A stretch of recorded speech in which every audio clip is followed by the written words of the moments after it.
have the worst revival of an economy since the Great Depression. And believe me, we're in a bubble right now. And the only thing that looks good is the stock market. But if you raise interest rates even a little bit, that's going to come crashing down. We are in a big, fat, ugly bubble, and we better be awfully careful. Despite that warning from Donald Trump during the first presidential debate back in September of 2016, he has consistently taken personal credit for the market's gains during his first 2 years in office. Joining us now, former Republican congressman from Michigan and director of the Office of Management and Budget under President Ronald Reagan, best-selling author David Stockman. In his new book, entitled Peak Trump, The Undrainable Swamp and the Fantasy of MAGA, David calls Trump's embrace of a financial bubble destined to crash, the most rookie mistake in the history of the American presidency. That's quite a way of putting it, David. Welcome back to the show. Thank you.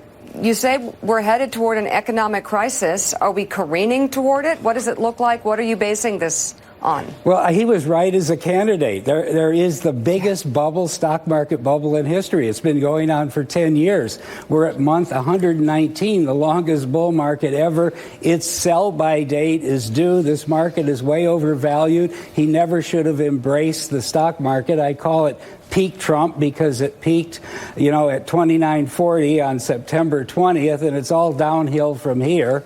Secondly, he keeps bragging about the greatest economy ever. We're near the end of a week-long expansion cycle that's headed for the next recession. If you take out the temporary blip that we had last summer from the exports pulled forward by his trade policy or the extra spending that occurred because people took down their savings rate in order to spend the tax cut. If you take that away and look at the trend, in the first 7 quarters, GDP or final sales grew at 2.65% under Trump. In the last 11 quarters under Obama, it was 2.55%. No difference. There's been no boom. There's been no acceleration. We're near the end of this cycle, and there's a recession coming. He's made it worse with the worst tax cut in modern history and a fiscal policy that is truly an abomination. We're in year 10, as I said, of a recovery. You don't increase the deficit to 1.2 trillion. He has. We're at a time where the Fed has to normalize, which means they're shrinking their balance sheet and dropping bonds into the market. They're not buying them, they're selling them.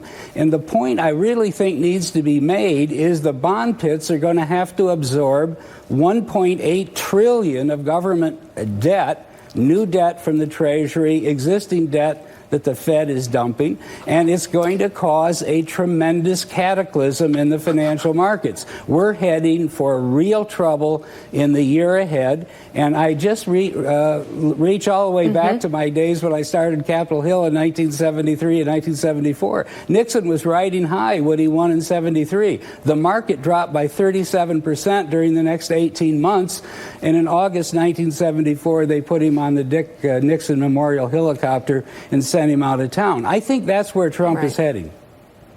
Out of town? Out of town. Out of town. Okay, so, but until then, he says we're doing very well. The president touts all of his successes. He would probably disagree with your opinion on his tax cuts. He's very proud of them. Is there anything the president can do to ward off this recession, or anybody in the administration qualified to deal with this in any way? No, because he doesn't take the fiscal problem seriously, and we have an immense fiscal problem. A deficit this magnitude this late in a business cycle is unheard of.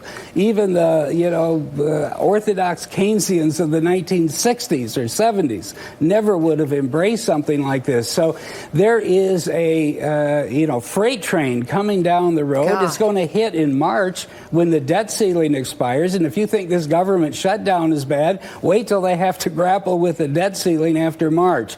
So I think we've been through kind of a 2-year vacation here, but now the rubber's going to hit the road very hard. Beyond that, Go ahead.